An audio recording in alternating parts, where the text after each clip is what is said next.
Welcome back to the Boundary Corner podcast. I'm Curtis Wilson. I'm Brian Siegler, buddy. Hump day evening. How you doing, man? Hump day evening. I'm enjoying the fighting lager. There you go.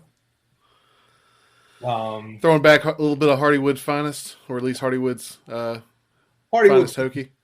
Hardywood's finest Hokie. Throwing back a little beer. Relaxing. Grilled some pork chops tonight on the grill. Hey. Big, thick old pork chops, man. You cannot beat with a nice little grill in action. You know, I've had 2 days of just like come get off work and do nothing. So there you go. I don't know what to do with myself.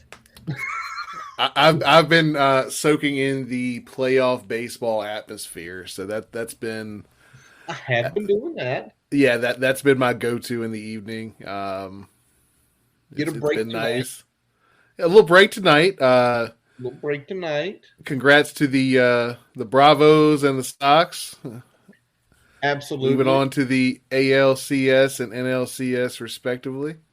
In years where I don't think anybody would have expected either of those teams to make it. I mean, for real. Like when the injuries you guys had, and you know when you say Boston's going to make it, but Chris Sale's going to pitch a month of the season, people like nah, y'all aren't going to do it, but they made it. What it shows you though about baseball, as if in every other sport, if you draft good players or get good young players and develop them, you will win games. Yep. And that's what the Braves have done for the last few years. And if you start looking at the Sox, that's what it is there. You know, when they traded Mookie and got Verdugo and Kike, like you knew they were good, solid players. And you knew between Devers and Bogarts and some of the kids in the pen and Evaldi, guys who they developed in the system or traded for when they were younger. It player development. That's why the Braves and the Red Sox are in the CS Championship Series. And the Braves have such a good young core, and then two of those guys go down with season-ending injuries before the All-Star break. Exactly. And we completely patchworked that thing together before the trade deadline and just kept it moving. Well, y'all were under 500 at the beginning of August. Y'all went on a tear. Yeah, it was a big tear. It was a big tear. It was a huge tear. We were flirting with 500 pretty much from May until August, and then we finally got over the hump. And once we were there, we more or less kind of handled business as we closed it out there. Had like one or two series where we didn't play well, but more or less we were able to take most of the series down the stretch, swept a couple in theirs, and swept the big one at the end there to close it out against the Phillies. So yeah, and 15 games over 500 with as many injuries as you guys had is unbelievable, man. So we continue as we record. If you see the heads move, you guys will know why, but not tonight. And you guys will find out what 100-burger team y'all play. And what's your preference, Dodgers or Giants? I think we match up better against the Giants. Yeah, I'd say so. Even though revenge would be sweet. Revenge would be sweet, I think, just in terms of matchups and overall top to bottom. And I just think it's a better matchup for us. But, we'll see how it goes. Absolutely. I'd love nothing better to put it to the Dodgers. So it will be good either way for me. Either way. So, Brian, watching a little Monday Night Football on Twitter, going back and forth, the John Gruden news breaks. Yep. Ooh, and every joke went, what lasts longer, this game or John Gruden getting fired or resigning? If you took the John Gruden resigning or getting fired, you were right. 10 years ago, company emails, some of the crap that was said, man, you just don't say that. It's just wrong. You don't say that full stop. You definitely don't say that in company emails that, are subject to shit like this. Like, but as long as it was, and as much as he resigned. He didn't fight it, and he's getting, essentially washed away, which is one of those sad things because people can make mistakes, say things, and still change, and et cetera, et cetera. But my piece is this. They're saying that they can't release any emails or find any emails on the Redskins investigation. I think that's bull. Yeah. I mean, you've got stuff coming out with all that stuff that even Schefter was sending over to Bruce, and like, how is nothing else coming out? Like that's it's there. Somebody's got it. Yeah, somebody's going to be dropping hammers. Because I can't wait. Think about that investigation. That investigation ended. It was a point made on the radio here in Richmond. That investigation was concluded. Do you remember when it was concluded, Brian? Because the point that was made is funny. It was made July 2nd. July 2nd, the weekend before July 4th. What happens normally Fridays before holidays in most corporate workplaces? Holidays. You leave early. Leave early. Right? You're going by lunch. Between lunch and 2, everybody's out of the office. People are gone. What happened Monday? Everybody had the federal holiday because the 4th was on a Sunday. So they break that news then. People start talking about it Tuesday, but by Tuesday, it's like, who gives a crap? Yeah, whatever. And now they took the Friday dump to like the complete.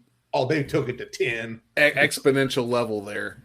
Unbelievable. So the question is, what additional comes out? And now you're having people who was involved in that, especially after Jay Gruden, who had been there for all those years, said, oh, yeah, I was never interviewed. Nobody ever talked to me. It's like, huh? So I think more is going to come out. And I tell you, whoever's got that info, you get a feeling that they're going to start leaking it.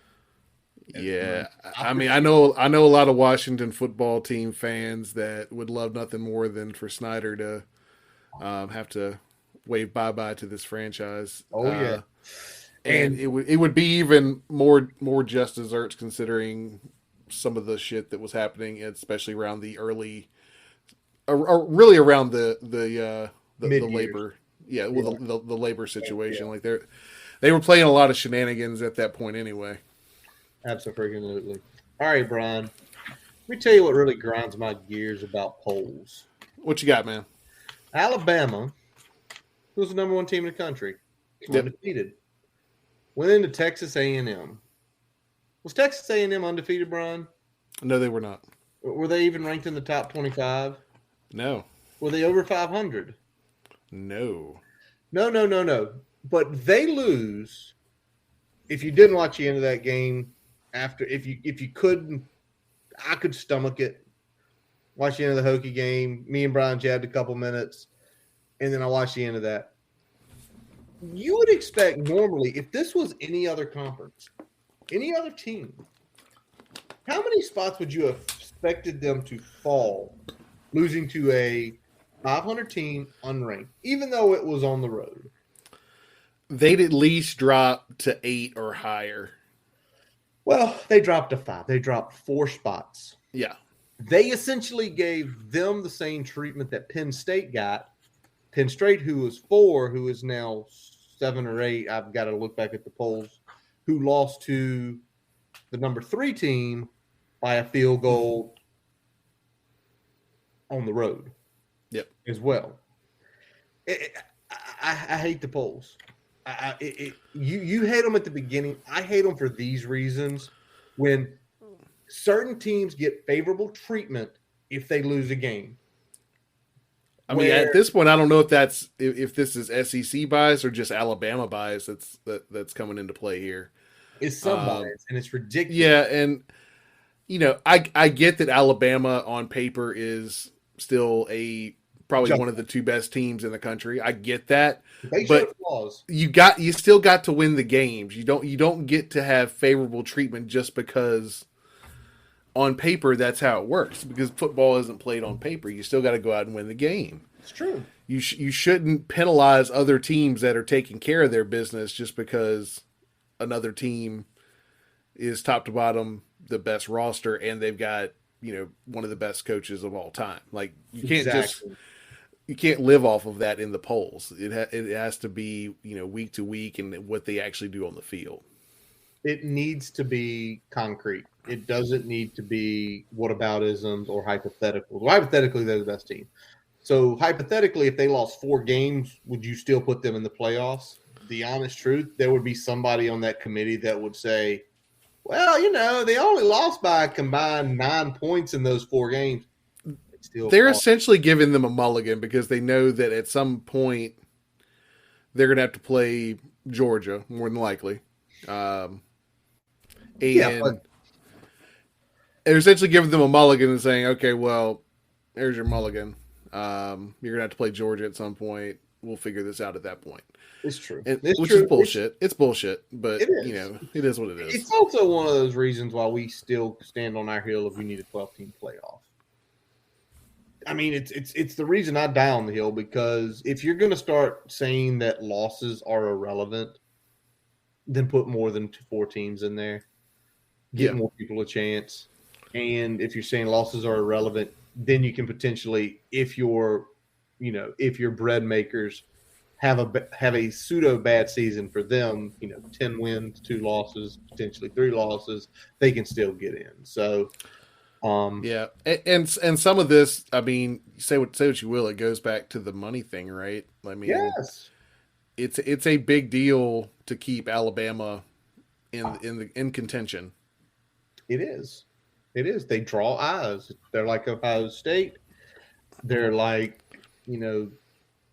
Oklahoma in a way. It's multiple teams that draw the eyes of the casual public.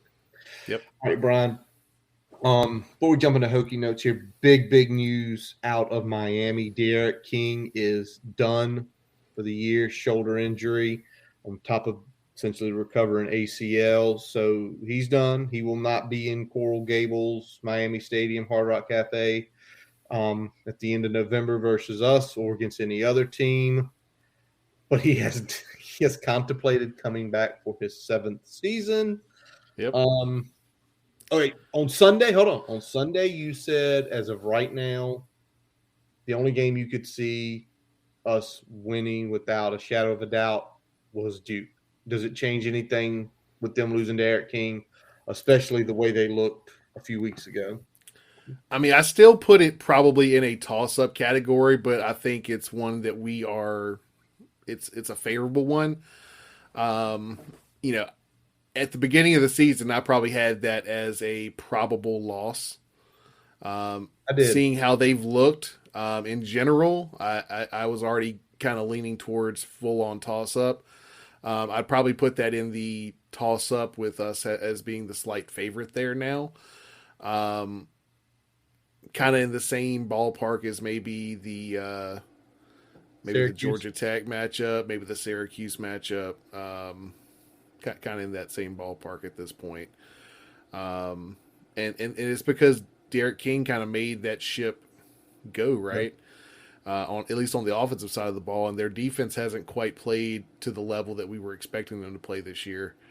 And coupling that with not having Derek King on that offense, we're starting to see things that we were talking about going into last year again, right? With that offensive line and some of the other struggles that they were having. So, well, their defense was expected to be the reason they were so highly ranked, right? Yeah. Like, they were returning so many guys. I mean, they lost some edge presence in Phillips and Roche, but they still had a couple guys behind them. The defense has looked like, and I've watched parts of the Alabama, the App State. I watched part of the UVA. I missed the Michigan State game. That was the day they played that game was just bad time, and I couldn't see any of it.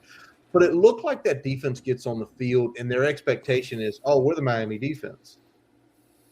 And then they get pumped in the face, and it's like, so?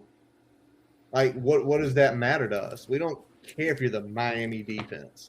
Yeah, and without them having that elite pass rush this year, I mean, you're starting to see they've got elite players on the back end, but kind of remember the one of the big questions we asked before the season is, are they going to be able to generate enough pressure for them to maximize the talent they have on the back end? And right now, the answer's been no so far.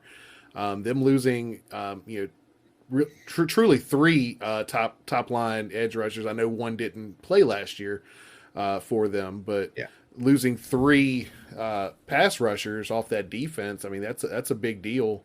All of those guys are NFL caliber players. Well, all of them are on roster right now. Yeah, I mean, all three of them. So exactly. So that's been a big deal for them, and they haven't really found a footing where they can put four quarters together on either side of the ball. And some of that goes back to Derek King's injury, and some of that goes back to that defense just not being what it was last year. Exactly. And the honest truth is, for Manny Diaz, obviously the stories are coming out about the president of the university doesn't care about football. The AD does. We discussed it amongst ourselves, other people.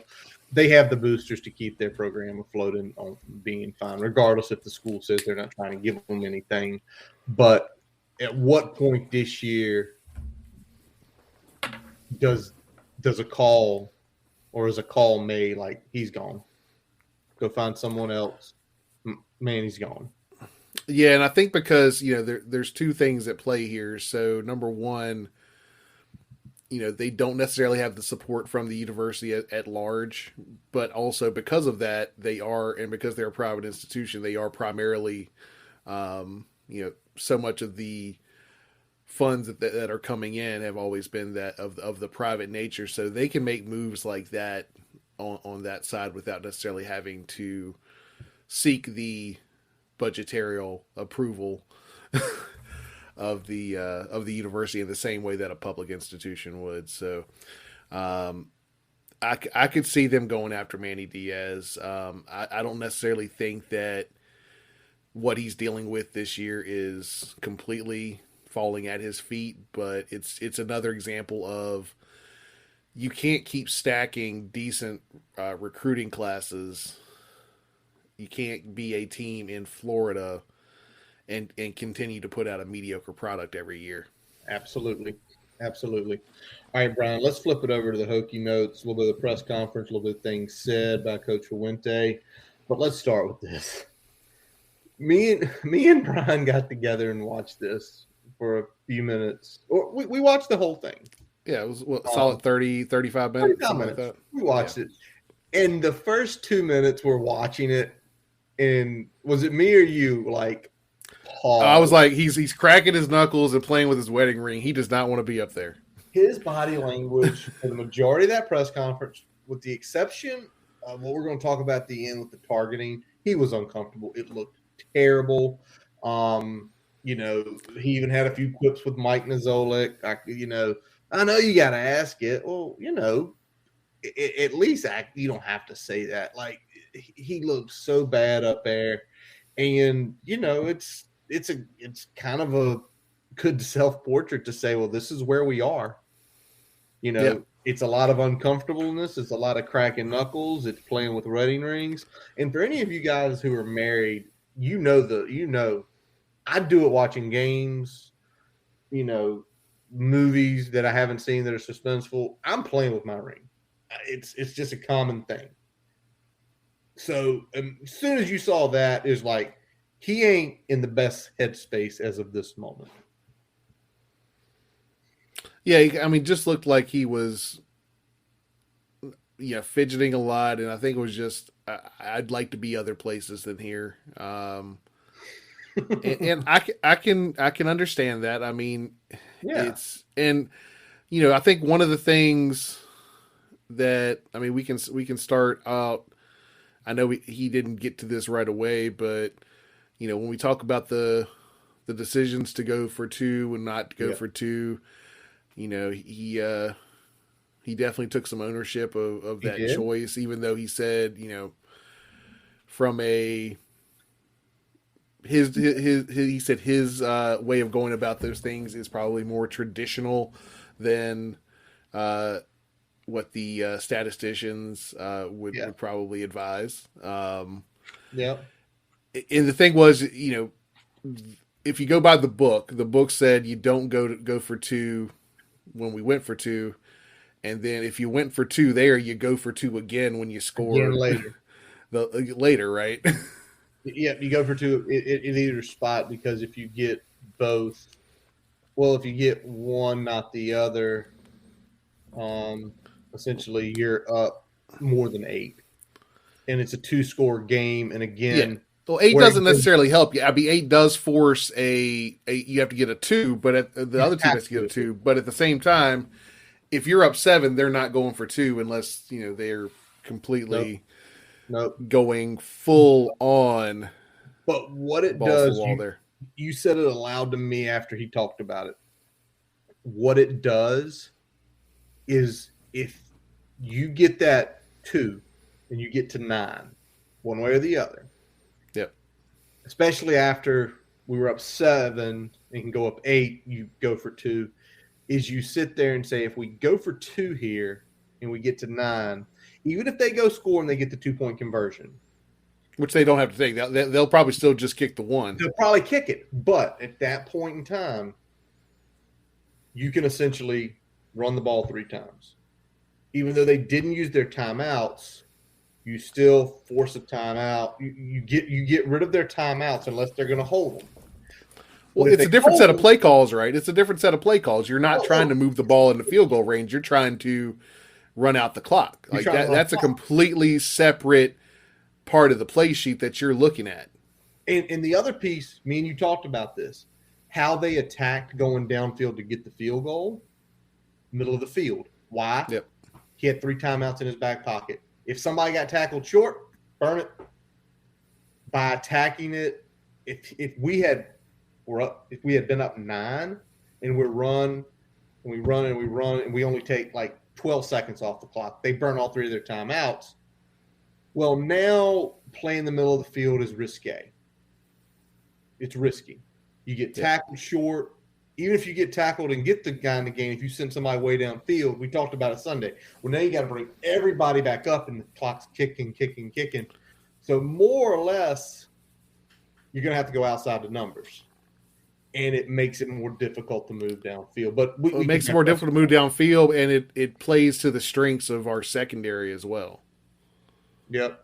They're throwing into the meat of what our secondary is versus into the middle of the defense, where that's probably the weaker area of our defense is in the middle, right? So it's absolutely in the middle. It changes the dynamic of both the of that last drive for them and our last drive. Absolutely. So let's talk about this though. Just something he did talk about. He talked about execution. And we'd heard it before, and you just kind of went into a rant. I didn't have to ask you to pause it. You paused it and went. Yeah. So, I mean, the big thing that I always harp on is that one-off games execution can be placed at the feet of players.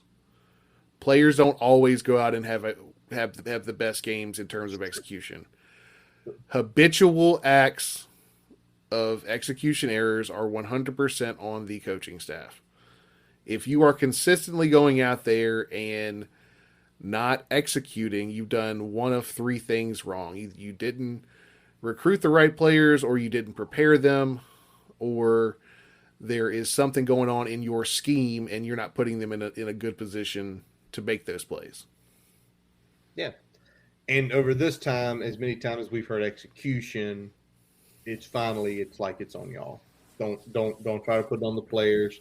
It's on you. You should take the ownership for it. Now, can I say this, Brian? Would you be more accepting of execution type stuff if things had been changed? Yes, only because at that point we'd be talking about a new system, right? We'd be talking about still kind of playing into things, potentially not having the right personnel on campus to run things the way you want to. And that's thinking of bringing in a new offensive coordinator, not Fuente taking over the play calling. Yeah, that's not that. If Fuente was taking over the play calling, then those excuses would go out the window. Potentially they would go out the window. But it's that whole piece is, why do you see guys when they get into a 4 or 5 year deal, and this is in all lines of football, you see them, if things aren't clicking pretty quick, especially year 3 and 4, that's when you've got to go. You have to leave. we aren't executing. Like again, you made the point. We can deal with game errors here and there. Consistently unexecuting is not good at all. So, yep. And he had the chance. He's had the chance multiple times. He didn't do it. So again, everything is continuously falling on him. I told you a few weeks ago, I'll still throw Brad when he's got to go under the bus. I'll throw him, but it's all Fuente now. It's all on him. So he's got to make those decisions, and he's made the bed at this point, right? Like he's made it, yeah. At this point, Corn is who he is. There's no going back on that. We just have to deal with the consequences of that, and those consequences fall back at Fuente. We did get some other news though, so. Yeah. We were talking about Braxton Burmeister and whether he'd be available, and it turns out he's been 100% full go at practice this week. So full go. That's a surprise. Said he felt good in the interview today.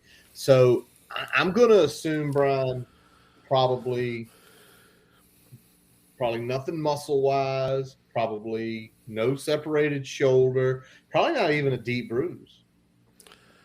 Stinger, maybe bone bruise would be the most severe. We'll never know because they don't talk about it. When we have BB on here in 6 months, we'll find out exactly the story. Want to try? Mark your calendars, guys. Mark your calendars. We did find out that Connor Blumrick is at least going to be out for a while. He did leave open the opportunity for him to potentially return towards the end of the season, but depending on what that injury was, he did say it was a leg injury. That doesn't look good for him. No. I'm guessing it potentially could have been like a bad sprain versus some sort of actual tear in the knee, because it looked like it was the knee area. So could be some sort of MCL sprain or something like that. Those are usually like 6 to 8 week injuries. Yeah, something significant.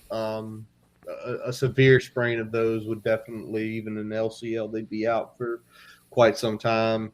Usually it's the MCL. What really sucks is the way they used him Saturday. Say what you will, the incorrect uses of him were terrible. When they used him correctly multiple times, it was an addition to the offense that was helpful. And it never really got to truly see what Connor, the H-back with Braxton on the field, could have looked like too, because that could have created some interesting matchups against a defense. So I was a little sad we didn't get to see that as well. So we'll see how that continues forward. I guess the other thing we talked about, Fuente talked about, was Dax with the targeting penalty going to be out the first half of Pitt this week as a result of it being in the second half, obviously towards the end of the game in this case. So looks like Dean and Keyshawn are going to get good amount of play this week. Look for probably Keyshawn to get a good amount of play.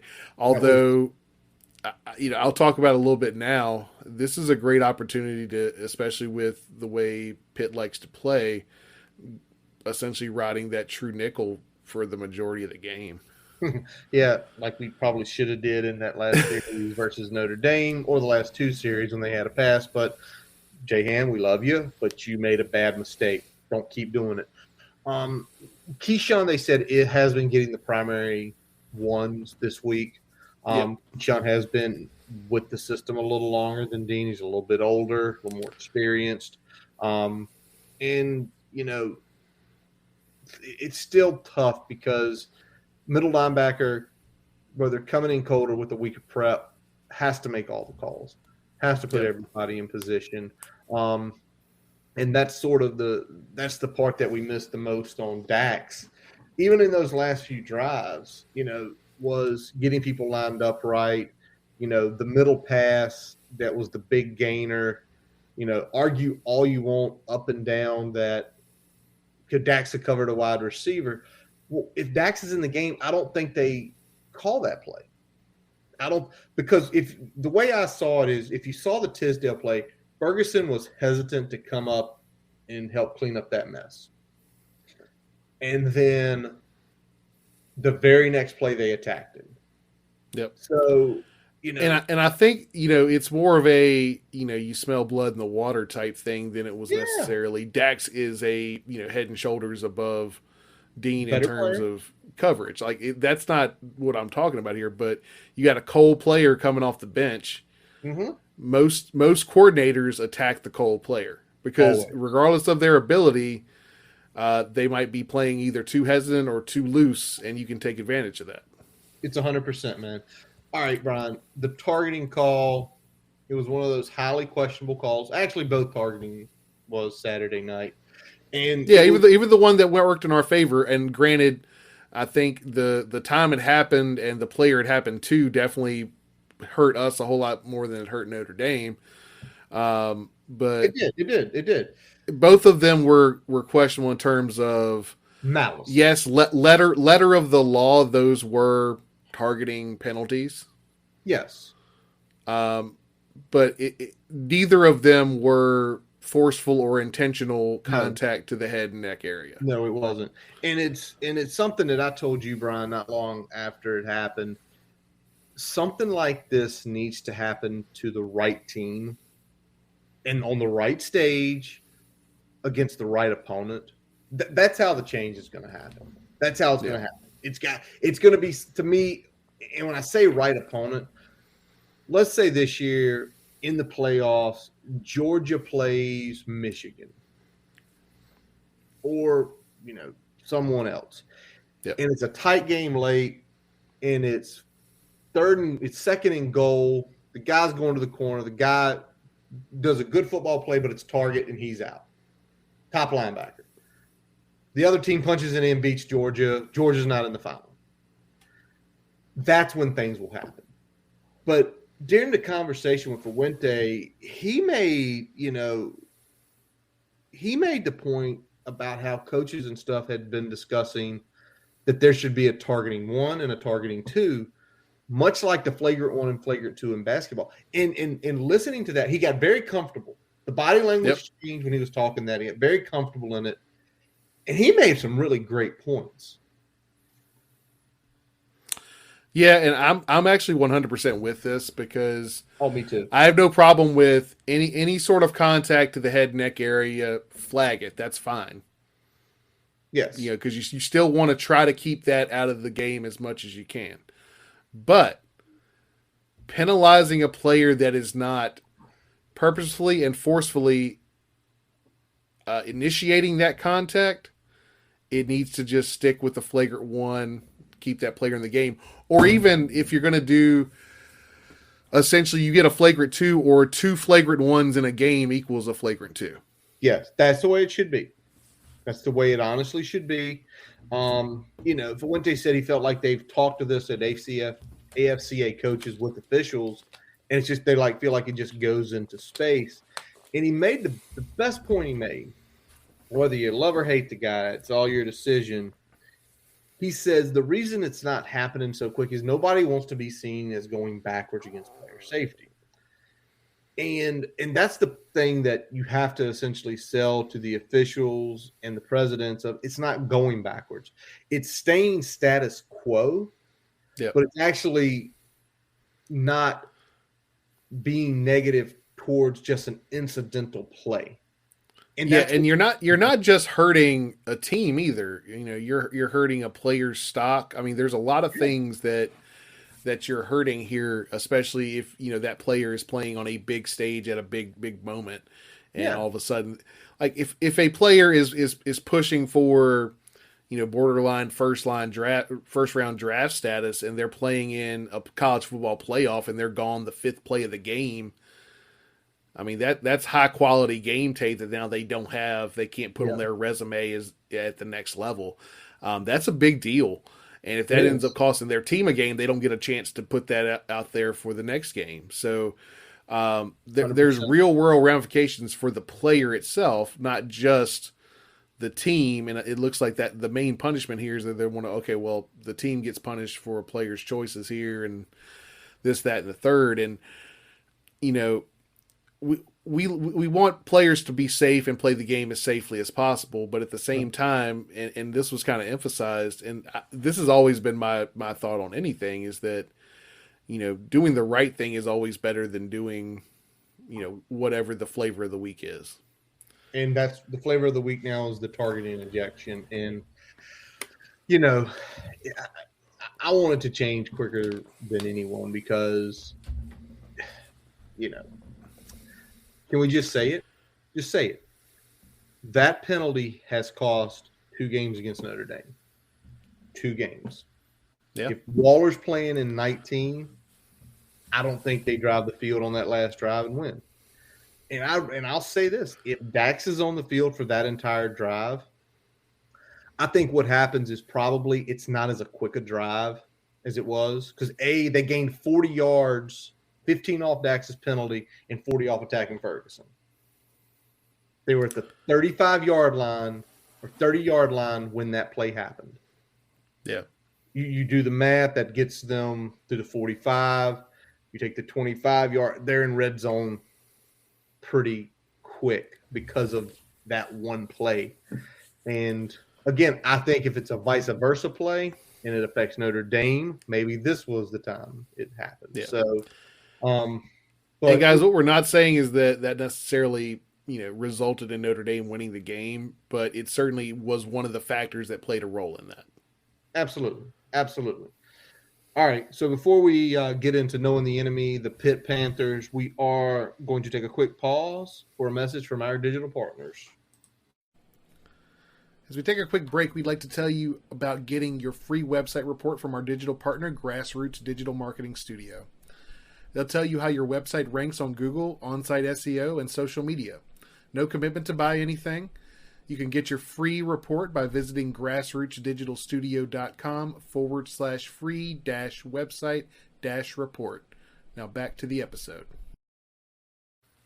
All right, so let's look at the Pitt Panthers offense, Brian, to start out with. First of all, something I thought I'd never see, Pitt Panthers leading the country in scoring at 52 points a game. 4th in total offense at, 455 yards a game. Really good red zone offense, scored 25 touchdowns out of 32 trips down there. Again, another highly ranked. And if I told you all that and I told you the first thing on this is the quarterback has had the same offensive coordinator for 3 seasons.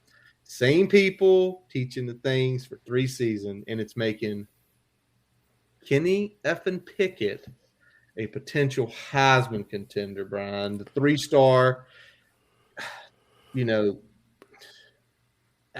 1,730 yards, 19 touchdowns, 1 pick, 72. Not only the best numbers of his career, I mean, it's leaps and bounds above it. And I know in reality, he really should be on an NFL roster right now because his last year should have been his last year.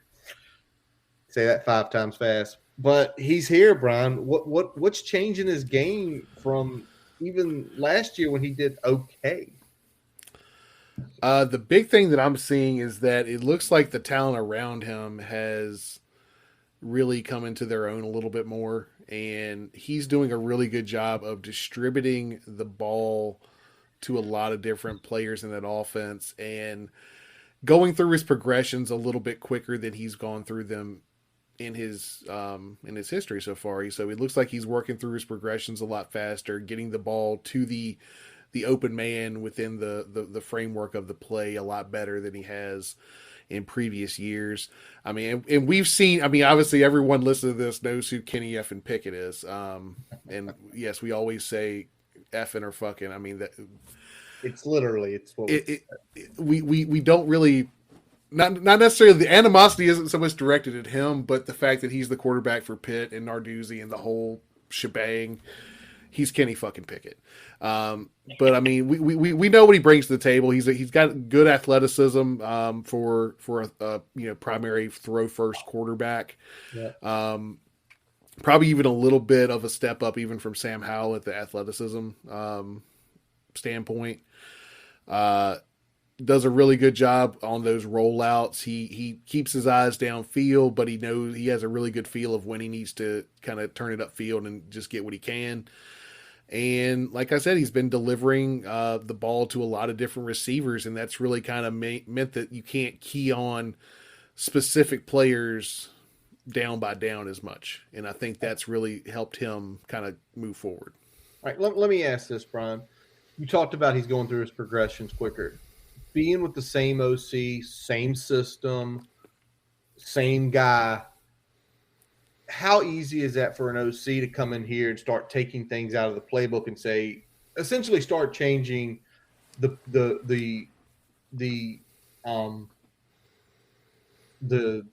wide receiver chart? Like, okay, we're not running this in this combo anymore. Kenny can't read it, but he can read this and this great. He can read a smash hook route great. We're going to throw that in this set. So it's been the same guy in his ear the whole time. Probably same plays, same concepts, same looks, not rotating cast of characters. Yeah, well, so you mentioned there a little bit. So one thing, the coordinator has a good feel what Kenny is comfortable with in terms of route combinations. Kenny's got more comfortable overall with all of them, and because he is a veteran quarterback at this point, what he is working on in the offseason is all up here and timing. That's it. He knows the system, right?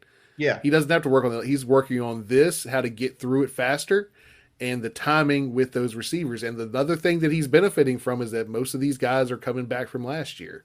Oh, absolutely. The guys he's throwing to. Yeah. So he already had some comfort with them. He's working on more comfort, and it's just looked a lot smoother this year. All right, well, let's talk about those guys. Let's talk about Tasir Mack, a two-star when he came out, went to Indiana at first, transferred in December of 17 over to Pitt. So essentially he's been there 3. This is his 4th season with Pickett. 6'2", 190. Interesting place. He played high school football, played in BKNY, played at Brooklyn. So, yeah, you don't see many guys at a D1 level. Where Brooklyn at? Yeah. 16 catches for 304 yards for 2 touchdowns, averaging, 19 per reception. And I tell you, Brian, he's had 2 100-plus games, and in both those games, he was right at 25 yards per reception. So I got a feeling you're about to say speed. Yeah, he's got good speed. He's their deep threat. They also run him a lot on those kind of deep comeback routes where he can catch the ball and kind of turn up field and then use that athleticism in the open field.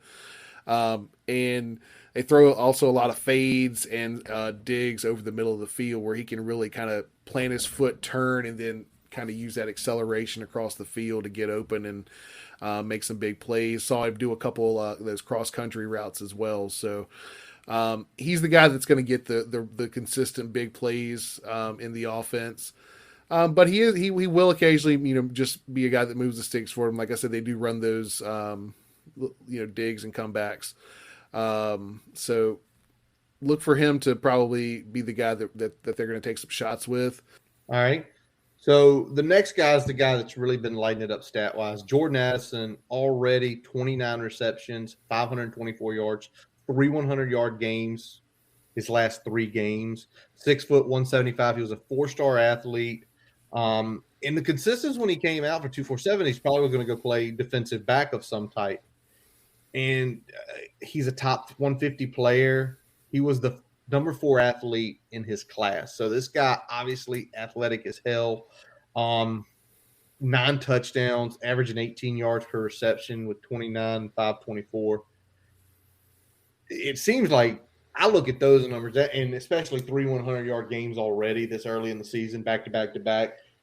He's probably not a one-trick pony. No, he's kind of the do-it-all weapon on the offense. They run him on screens, swings, slants. He's got the full complement of the route tree is available to this guy, and they take advantage of it with him. He's a little bit more elusive than fast compared to Mack. He kind of has that shiftiness. They line him up in different places all over the field, and because of his route running ability and ability to really kind of do everything in that offense. So he's the weapon that you really have to keep your eye on, because he will bust a big play on you, but he's also a good stick mover and kind of the guy that Pickett will look for when he's in trouble. All right. So Mack and Addison look for them on the outside. Now, Brian, do they XY or does Whipple move these guys all around? Mack is going to primarily be outside. Addison will line up all over the offensive formation. All right. Now they have another weapon as well. Lucas Kroll. What a journey for this guy. Started out at Arkansas when he came out in 2016, then went to a JUCO. JUCO came out as a top 4 player, the top tight end. Then he went to Florida. Then he finally transferred to Pitt. 6'6", 260, a prototypical – that's an NFL tight end body. He has the size and the height. 15 receptions so far this year.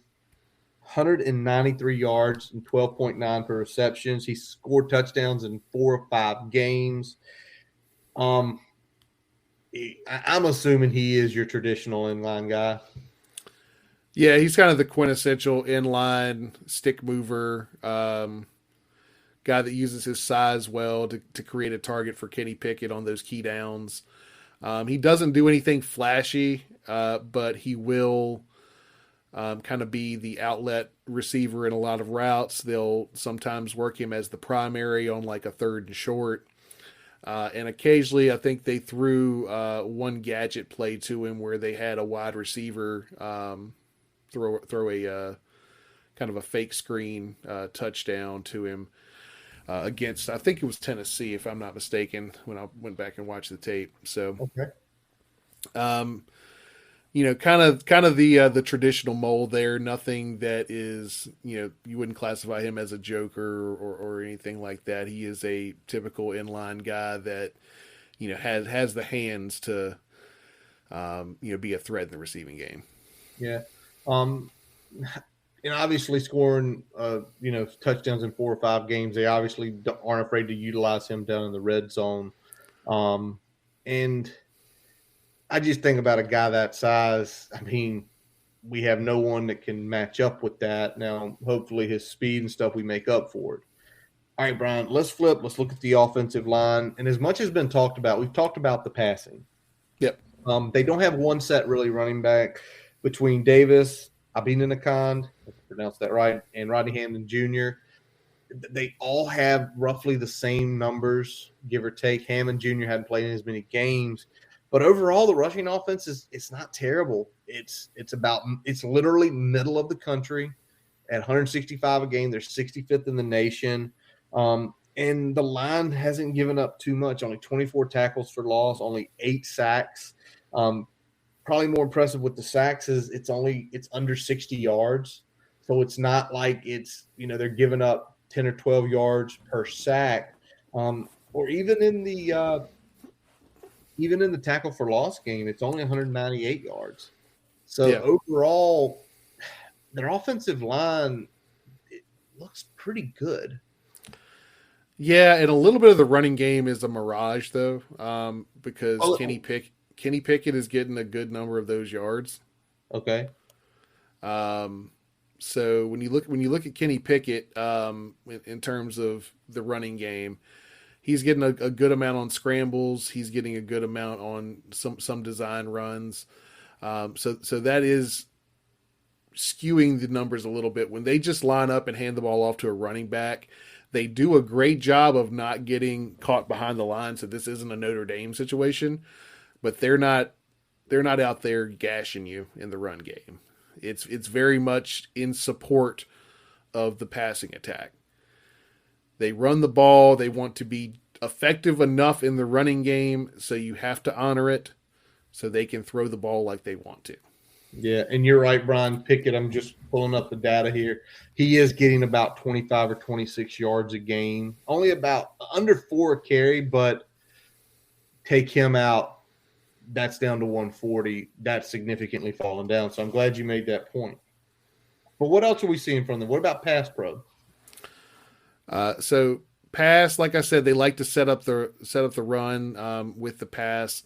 They do a good job of protecting Kenny Pickett, especially with it's just like a 4-man pressure. They also do a good job in blitz pickup, but when that is like a delay blitz, that's when you can kind of catch them napping a little bit. If they see it coming, they do a really good job. They diagnose it and they get where they need to be. If they don't know where the pressure's coming from pre-snap, all bets are off a little bit, and that's when you can finally get to Kenny Pickett, because he is hard to sack because of how well they are up front at picking up the 4-man rush and the pre-snap blitz show. All right. Well, Brian, before we get into a little data points of players here, what sort of defense are we going to see Saturday with Narduzzi? It's a familiar defense, buddy. We got a 4-2-5 coming in the house. Not a shock there. And so far, I'm doing a little thing here. For these stats I'm about to give you, I took out their game against New Hampshire defensively because it skewed it a little bit. And their scoring defense, you take out that game, they're giving up about 26.5 a game, which is in the mid-70s as far as scoring defenses go. Yep. You're giving up about 383 yards a game, which is, again, mid-70s. And I'm going to get you some data after Brian goes through these. We go through these players here that we've kind of taken a look at. And it's going to be just a little – you're going to raise your eyebrows and say, how can you be here if you take out one game and you're here if you add them all? It skews. But, Brian, let's talk about defensive line first. You know, you got the big clogger in the middle in Keyshawn Camp, 6'4", 290. You've got Baldonado with 3.5 sacks coming off the edge, 6'5", 260. And that's who I kind of was saying to you, what about these guys, Brian? And you said, nope, there's one guy you need to look up, Curtis. Kalasia Cansey, 6 foot, 275 D tackle, 3-star, 10 tackles, 2 sacks, 3 tackles for loss this year. What is the tape saying? Because the stats don't jump out, the body type doesn't jump out, Brian. But what is Cansey doing on tape that is making this Pitt, making him kind of the key on that D line? I'm not going to make this comparison lightly, but it's like shades of Aaron Donald in terms of the way he has a motor inside the tackles. All right. He doesn't jump off the screen in the same way that Aaron Donald does, obviously. So again, this is a comparison, not saying he is that player, that caliber player, but the way he plays inside the tackles is impressive. He impacts the game even when he is not making the play. He is blowing up the line of scrimmage, impacting the angle of the running back, impacting what the offensive line is doing as a unit. He kind of makes the whole defense go and makes the job of the other members of the defensive line and the linebackers defending the run that much easier. All right. So, shades of Aaron Donald. And when you look at the body type, when you look at the impact, that was the first thing that jumped off to me. Like I said, I don't think we're looking at that caliber player, but in terms of how he impacts the game, that's the type of player you're looking at. It's essentially his job is similar to Donald's, and it's probably why you're seeing Baldonado have sacks and Keyshawn Camp have some sacks as well, because of if he's eating that space and he's getting in gaps, essentially there's nowhere to go there with him doing that. He's a star, but he doesn't have to eat to be the star. All right. Makes sense. All right. Let's take a look at the next guy. Let's take a look at John Peterson. 6'1", 225 so far this year, 22 tackles and an interception, couple sacks, and 4 tackles for loss. 7th year, Brian. Yeah. 7th year. We're going to say that. We've said that quite a few times this year. He was a 3-star who actually originally committed to Penn State, originally from Pittsburgh, transferred back to Pittsburgh as a transfer. And I think you're about to say a familiar position for us. Yeah, this is a whip, and probably more of a traditional whip than what we have Chamari Connor playing now. It's more true hybrid versus kind of the nickel that Shamari plays on a regular basis. He does it's a very sound player. He does a great job with backside run contain from that position. They blitz him a lot as well. He gets some impact in there, especially on run blitzes. So he's not necessarily a guy that they're bringing after the quarterback a whole ton, but he blew up a big goal line play against Tennessee coming off the edge hard. So they'll bring him a lot in run blitz situations where he can really impact the edge of the defense. And just a solid overall player that, kind of just wears you down a little bit. So nothing flashy, but just somebody to keep an eye on. All right, nothing flashy, but if he's a guy doing his job, hurts us even more. Now, what about this next guy, Brian? Brandon Hill looks like a safety, 5'11", 195. Leads a team in tackles with 28. Also has a pick in there. Was a 3-star when he came out. What are we seeing from this guy to have so many tackles at the secondary position? Yeah, he's kind of the cleaner. He's that classic safety that's coming up there and filling on running plays. He is patrolling the middle, kind of that rover position for us. Very similar to that. He kind of rolls to the middle to the back of the defense. Plays really good in zone coverage. They like to drop him inside the box in zone coverage, and he'll make some noise there. Very sure tackler, big hitter in the secondary. He'll lay you out if you come across the middle. And like I said, great in zone coverage. He can be beat when he is in a man situation, so that's one area we could potentially take advantage of there. But he's also the one that picked off Hendon Hooker against Tennessee to kind of close that game out there. All right, so again, not only a guy that can obviously clean up the run, not afraid to stick his head in there, but we have to keep an eye out for him intercepting passes. Wonderful. All right, I remember this name from last year, Brian. Servisha Dennis, one of the inside linebackers there. We talked about him last year. He's 6'1", 230, was a 2-star when he came out, 27 tackles, 2 for loss, and a sack. What do you think about him, Brian?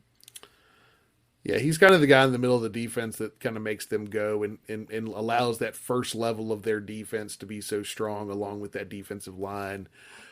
He's kind of eating up anything that gets through that defensive line there. Does a good job running sideline to sideline, and a good job of preventing any runs up the middle from getting to the second level. And when he does blitz, makes the quarterback rush their throws a lot. We'll work in some delay blitzes and things like that on a regular basis. So he's a guy that we're gonna have to watch out for, not only when we run the ball, trying to get past him up to the second level, but also make sure that he doesn't get to Braxton. Absolutely. All right. So about 8 minutes ago when we started this segment, I gave y'all some adjusted numbers. I didn't adjust these numbers, and it kind of paints a picture as a team who's on the back half of a defense and a team that's elite. So I look at all 5 of their games, Brian, and third down conversion rate, they are a top 10 conversion rate, giving up less than 27% converting when you have all 5 of their games.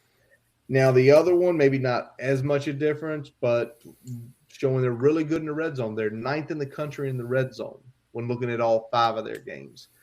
And I wanted to do this because when you take out that big skew game and you look at more of just the Power 5 opponents, and you can do this for us as well, and it'll skew our defensive numbers without a doubt. But when I see a team from going in the top 10, top 15 to being down in the 70s, I feel like maybe their defense is a little bit of a mirage. They have their issues that because they played one really bad team, the numbers are saying they're a lot better than actually what they are.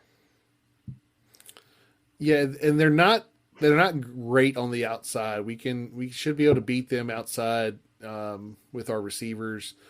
So that's one thing to look for, is that they're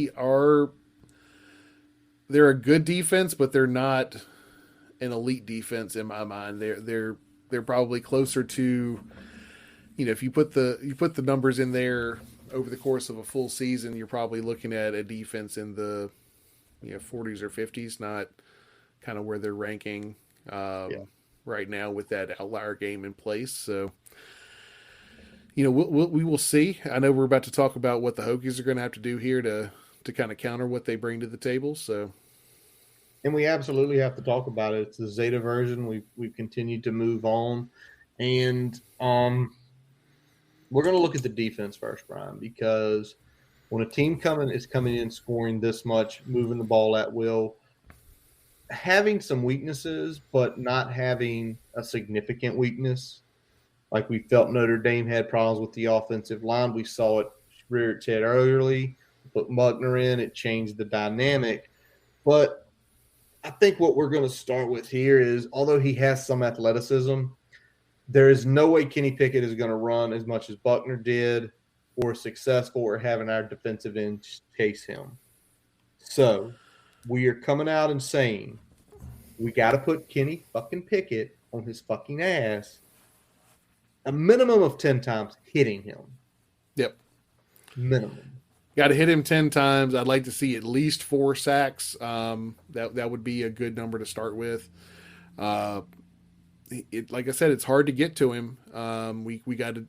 Jay Ham's going to have to dial up something a little creative, and hopefully early on we can at least get some pressure with 4, and then kind of mix up some of the blitzes as we go along there to when they start to adjust to that. All right, so put Kenny down. Now the next one, we've talked about the run game. Brian brought up the point that Pickett is part of that run game, but they're still getting 140 yards from a couple guys, which is still not too terrible, especially the way they're passing the ball. And I know we didn't put a number on this, Brian. If they run the ball 30 times, they can't crack 110. We have to keep it in that mid-3. If they're averaging 4 carry, it's going to get ugly. Yeah, because if they're able to complement their pass attack with a rushing attack that can get them in short, second and manageable, third and manageable situations, that's going to let Kenny Pickett really have his option of who to throw to. We need to keep them behind the sticks, and we want to make them as one-dimensional as possible. I know their strength is throwing the ball around, but if we can take away the run, that strength becomes a little bit less. So that's going to be the goal, is to make sure we contain that rushing attack and make Kenny Pickett have to beat us. Yeah, and that's what we're looking for. By having that semblance of a rushing attack, Pickett's averaging about 12 an attempt. If they keep the rushing attack, it's definitely going to be 12, maybe even more, the way things have looked the last few weeks. But if you can tell me that he's at like between 8 and 9, and that's only, somebody says that's only 3 yards, but when you throw it as much as they've thrown it this year, where they're throwing it close to 35 times a game, that's 100 yards. Also, the more we can put them in situations where they're passing on obvious passing downs. Oh yeah, that means we can come at them. We can make play calls that are specific for that type of play, and that's why it's important to keep them behind the sticks. If we get them in 2nd and 10, 2nd and 8, if we can do that consistently, they're going to have to start throwing the ball on those downs, and we're going to be able to adjust accordingly and either bring some sort of blitz in, or we can definitely pin our ears back a little bit more than we would if we were in like a 2nd and 5, 2nd and 4 situation. Absolutely. Another one, Brian, you put this on here, and after talking about Mac, reading about Addison, we've got to tackle. I don't think we can afford to tackle like we did last week, because I think these guys, because it's more receivers than running backs, they have potential to go big play. Yeah. If we don't wrap them up and they get into space, they've got the speed to turn it into a home run. So limit the run after the catch, and that means tackling. We can't see what we saw, especially in the red zone last week against Notre Dame, having 3 tackles on on a single, 3 missed tackles on a single play. Mm-hmm. Got to wrap up, got to get guys to the dirt. If we Absolutely. can do that, then we at least limit the big play potential of that offense. Yep. All right, the last piece here, Brian. I've been talking to you about it. We are literally the worst team in the country in the red zone. If you get in the red zone against us, you score touchdowns. You score touchdowns 8 out of 11 times. Yep. So 70% of the time you're getting it in. We haven't stopped anybody because teams are 11. We haven't even blocked a field goal or stopped field goals. This is, if it doesn't change this week, I mean, there's no chance. Yeah, I think that's the big thing is that our defense has shown such significant improvement that it's sad that we're seeing that one statistic be so glaring right now. Yes, it is. It seems like as soon as they get in the red zone, we forget how to tackle, forget how to cover. And it's getting a little silly. And I'm not so much concerned about, getting turnovers here, blocking kicks. I just want you, if you just flip or bring that touchdown to field goal ratio at least closer to that 50% mark, if not better, that I'd be fine with that. I think if you told me we were, 5 touchdowns, 6 field goals, or 6 touchdowns, 5 field goals, I'd feel okay about it. But we're about 3 touchdowns worse than we should be. We gotta force them to kick 3 more often when they get in the scoring area. Well, if it was flipped completely, Brian, and it was 8 field goals, 3 touchdowns, I'd be celebrating that number. Yeah, yeah. When you get down here, cool, you're going to score on us about 20% of the time for touchdowns. Every other time, you're going to be kicking 3. Well, it would go back into the mantra of the bend, don't break that we've done a really good job at between the 20s. We just need to do a better job inside the 20. All right. Let's flip it over to the offense, Brian. And, again, the version we've got to see. We did not break 30 last week, even with the defensive touchdowns, even with 5 scoring drives. 5. Yep. We did not break 30. I don't think we can win this game in the 20s. No, we've got to at least get to 30, preferably mid 30s is probably where we're going to at least have to get against this Pitt team. And it's going to take a little bit of different things to get there. I think the first thing is that we need to run the ball somewhat effectively early in the game and then use that rushing attack to lengthen the game, limit the time that you're going to give Kenny Pickett to score.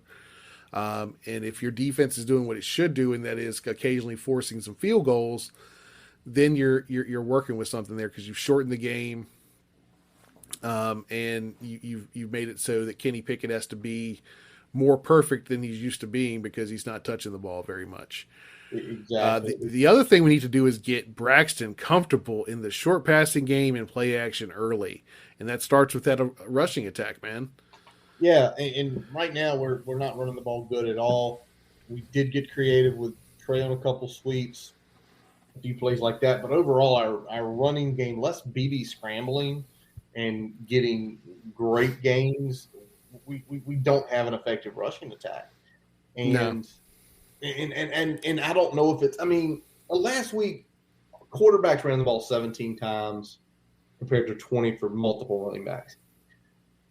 If we're this deep in a season and they haven't decided on who the 2 or 3 backs are, and they brought Malachi up, the freshman, and I'm fine with that, but it's like we can't get production. Raheem Blackshear's looked like the best guy. I know it irritates you, Brian, that they still cannot use him correctly because essentially – well, they're struggling to use him correctly because they end up having to use him as the primary lead back in so many instances.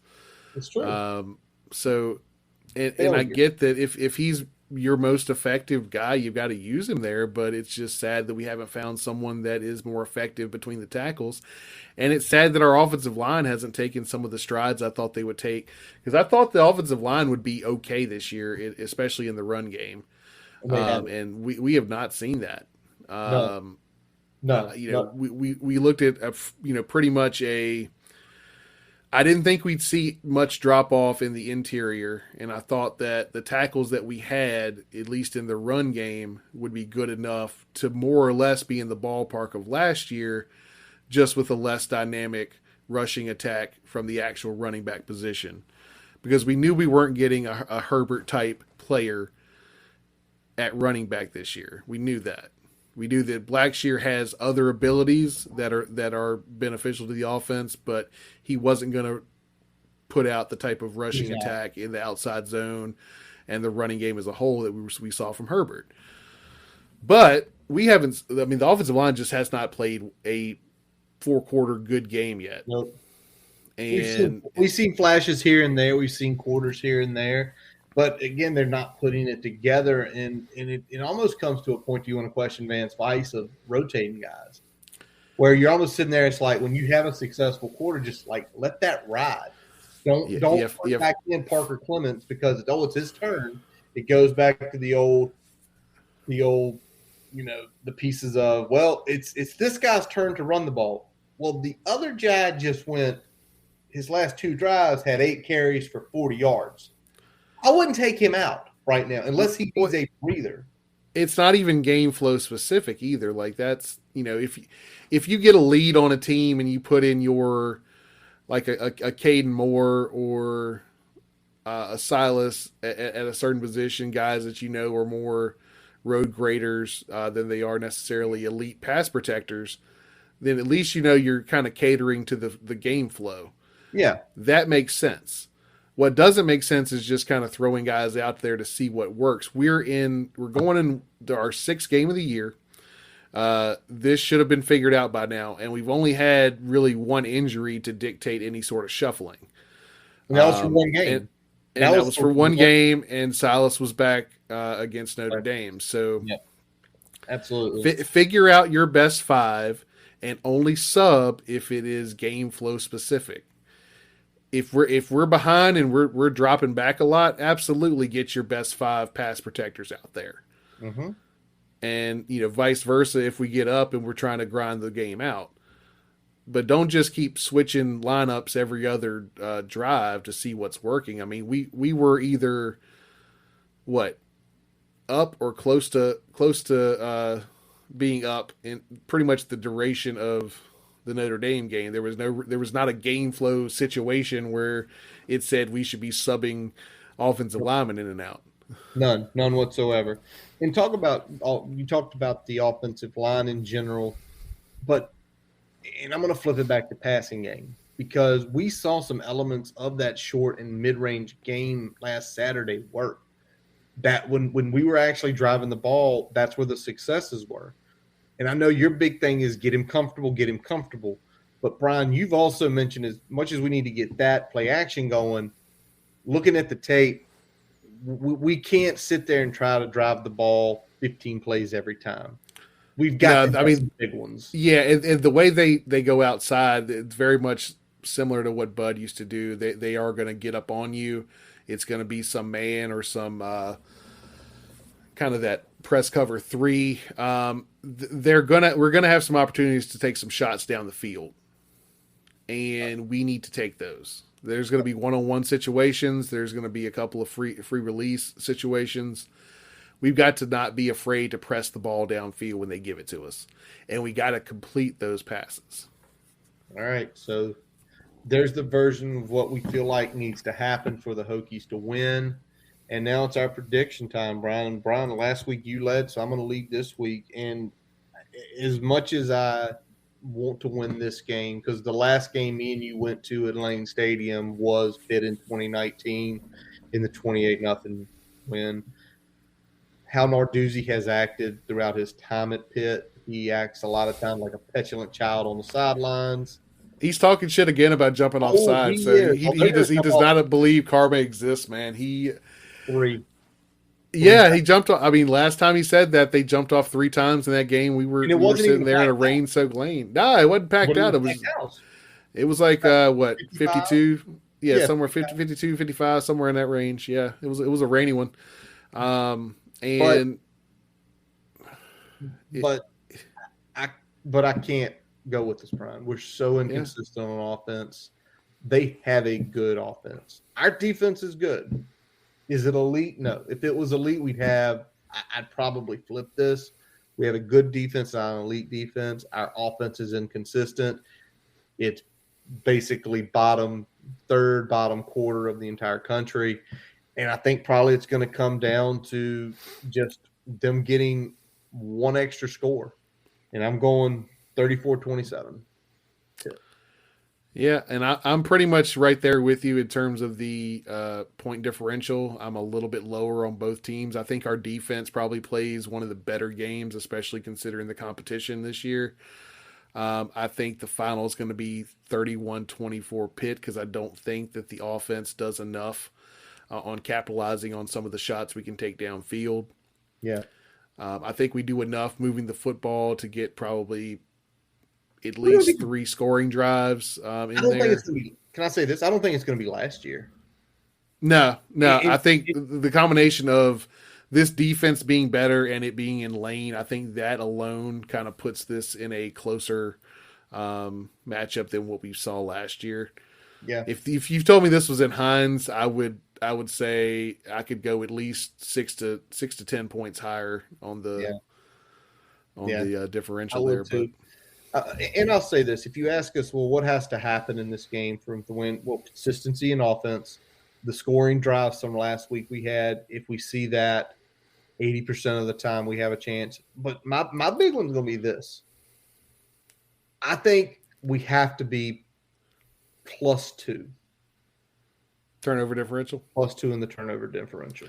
We were +2. It's going to be hard to force that. It's going to be hard to force that. Kenny Pickett doesn't turn the ball over very much. I think the opportunity we might have to get him to turn the ball over is probably going to be, either one of those good breaks by Jermaine or Armani on the outside, or if we can get somebody into the backfield and get a sack fumble. He has a propensity to when he gets sacked to let go of the ball, so maybe that can happen. All right, Brian, let's go ahead and take a look at the 10 additional games this Saturday. Pick'em. Current record, Brian had a miserable weekend, goes 2 games under. He's at 30-32. I had my best weekend of the year. I'm now 4 games over at 33-29, and I'm on a lead. Let's start Friday night in the ACC in the Dome, Brian. Syracuse, Clemson. Clemson is laying 13.5 points. This isn't legal limit, but the way Clemson has played all year and the way Syracuse has played both on the road and at home, I don't know what Vegas is on. And I know they build hotels every day because people bet it, but I cannot see Clemson probably wins the game outright, but it's going to be an absolute grind fest. But give me Cuse. I'll take the 13.5 points. I'm right with you.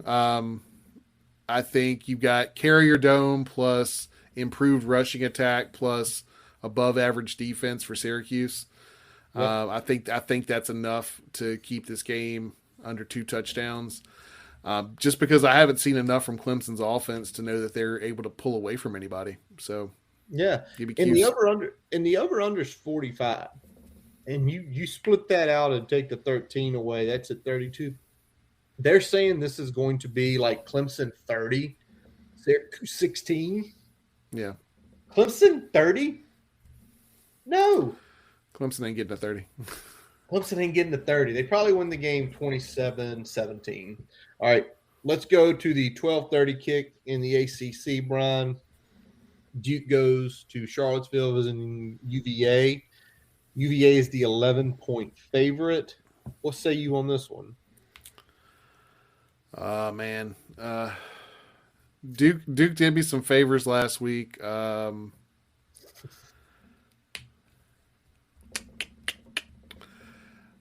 Give me UVA. All right. Give me UVA. I think they're going to be able to score enough points. I think Duke is going to be a little inconsistent on offense and probably not have enough on defense to compensate. That's about where I am too. 69's the over-under total. And they're saying Duke's going to score some points, but not enough points to keep with UVA, and I'm with them. I see it probably 2-touchdown game, probably somewhere like 45-30. Yeah. Somewhere in that neighborhood. But I'm taking UVA in this one too. We're essentially saying UVA's offense against Duke's defense is going to be more consistent than Duke's offense against UVA's defense, even though how bad UVA's defense is overall. Probably the over. The over would probably be a bet in this one because both the defenses aren't good. Both the defenses are easily giving up 30 a game on the field. All right, interesting matchup. Ranked North Carolina State goes up to Boston College. They are a 3-point road favorite. And this is the one I've just been looking at since I laid these out on Tuesday, Brian, and I go back and forth. And as good as NC State has played at times this year, they've also had some clunkers of games. And being on the road, this is going to be a 7:30 night kick. Boston College 4-1. I think I'm going to take the home dog here. I'm going to take BC. I don't know if BC wins the game, but I think it's going to be tight enough where BC is going to cover the 3. So I'm going to take BC 3. All right, I'm going to make up some ground on you here. I'm going NC State. And I think that's going to be a great environment for that game. But I will go with NC State here. I think they've got enough juice to pull it out. Probably just it's still going to be close. It's probably going to be about a touchdown game, but I think it's more than the 3. All right, over under was 52 on that one. So if you're trying to add it in your head, all right, let's take a look at the 2 biggest frauds. Fraud alert. 2 biggest frauds in the country. Miami travels to UNC for a 3:30 kick that somehow is still going to be on. Well, no, they moved it to ACC Network. I thought they were having it on ABC. But North Carolina laying 7 points on this one, Brian. What do you think on this game? I'm going to go UNC, and it's solely because of the De'Aaron King news. And just I feel like that's going to be deflating for that team overall. I think they're going to come out a little hungover. And UNC is going to be able to jump on them enough early where that's going to carry throughout the game. Yeah, I'm with you. I think UNC wins this game, and I think UNC wins this game big. I don't think this is going to be like a tight game. We saw how Miami at times with De'Aaron King not on the field have struggled to score. UVA took them a while to get going against one of the worst defenses in the country. They pretty much couldn't do anything against Michigan State. They got held under 20. And I know UNC does not have a great defense, but the way Miami's defense has just basically hemorrhaged points all year, I think this is like a 17-point game. I think Sam Howell slings it around. They win like 38-21. Give me Miami or give me UNC on that one. All right, Brian, let's go out of conference. Kind of a big rank matchup of the day in the Big 12. Taking a look at high noon, Texas and Oklahoma State at Texas in Austin. Texas laying 5.5 points after blowing the ungodly lead to Oklahoma and Caleb Williams last week. Where are you on this one? Man, I see this as a Texas hangover, man. All right. I think Oklahoma State does enough to kind of shell shock them a little bit out the gate. I think they come out a little flat after last week, and they probably fight back, but probably not enough to bring it under that 5.5. So I'll take Okie State here. All right, and I'm kind of with you on that. Okie State has played 3 very solid opponents in Boise, in Kansas State, and in Baylor, and they beat the last 2 by double digits. I don't think the Texas crowd is going to have that big. I'm wondering how many people will even be there, especially after the loss last week. And getting 5.5 points, I think, is enough to make that cover. So I'm going to go with you with Okie State. Yeah, Now let's look at the second Big 12 game we've got on here. Two Big 12 games. We're actually looking to hopefully find fun offense where BYU, the ranked team, goes down to Baylor, and Baylor, the home unranked team, laying 6.5 points. We're on this one, Brian. I know BYU just a few short weeks ago was inching towards the top 10, and after the loss to Boise by 9 points in Provo, they somehow stayed in the top 20 at 19. And I like what Dave Aranda has got going on at Baylor. Really good defensive coach. The Okie State game was close. They lost by 10. Normally, Gundy has a solid offense. And I think BYU is going to take another loss. And I think maybe Justin Fuente is going to regret his decision not leaving. But tie in. Give me Baylor. Lay the 6.5 points. Baylor wins by 7. I'm going to go BYU here. I think this is one of the ones I've been kind of waffling back and forth on, but I think this one comes down to the wire. I could see a field goal winning this game late, so I'll take BYU here. All right, just a few more to pick. Let's go to Cincinnati. And the Gus Malzahn UCF Golden Knights come into town to face Cincinnati. And have you seen this line yet? I'm not sure. Yeah, 21. 21. I mean, I like Cincinnati and everything. I think Cincinnati is going to win this game. I think 21 is just way, way too much to lay. Because if anything, Malzahn, even against good defenses, has been known to manufacture points. Yep. I just think 21 is way, way too much. If it was like 17, I think I'd take Cincy, but 3 touchdowns. Give me UCF and the points. I'm going to go with UCF as well. I like Cincy a lot. I just think that's too much in a game that matters for both of these teams big time in terms of both big picture and conference. So I'm going to take UCF. I think they keep it closer than the 21, obviously. I still think it's a pretty start to finish win for Cincy, but it's not one that ever gets out of hand. All right. Next team we got here. There is no spread, Brian. For Pac-12 After Dark. Pick 'em. Arizona State and Utah is a straight pick 'em. That line had been at like 2-1 and finally got down to a pick 'em a little earlier today.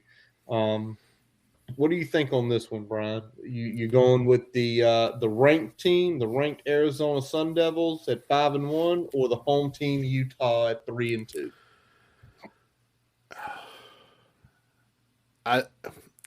I'm leaning Arizona State, but something about going into Utah is giving me pause. So, you play to win the game, so I'm going to go Zona State. On Arizona State. All right. You play to win the game. All right. Well, Brian, I am going to completely flip this on you, not so fast.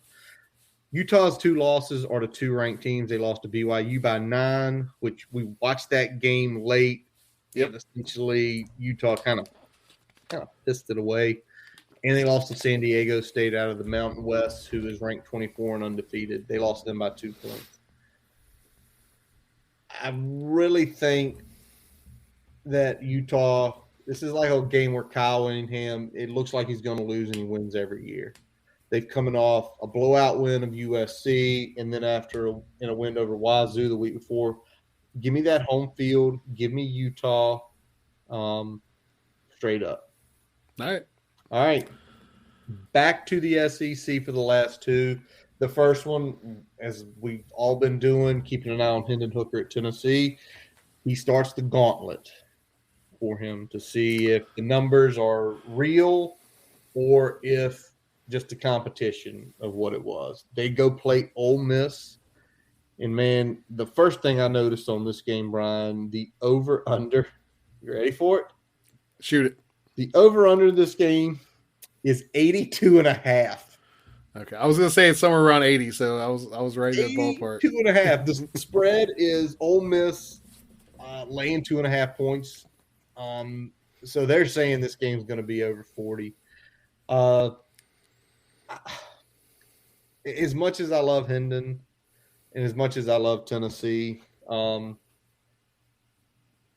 don't think they're going to be able to keep up with Kiffin's offense, with Matt Corral in that group. I think it's competitive. I really think looking at Saturday night, that might be the game to watch of all the ranked teams. That game's going to kick at 7:30, and it's going to be an absolute shootout. I think Ole Miss wins 52-42, so I will take Ole Miss and lay the 2 points. All right.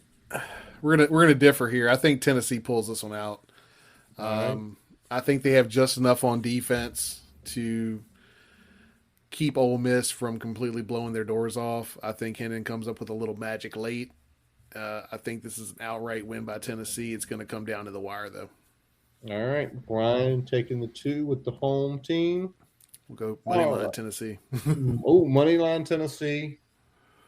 Put as part of his going to be part of your parlay this week. Yeah. All right, last game is Kentucky, Georgia. Big game of the day. 2 ranked teams. Kentucky number 1 in the country, and Georgia Kentucky 11 in the country.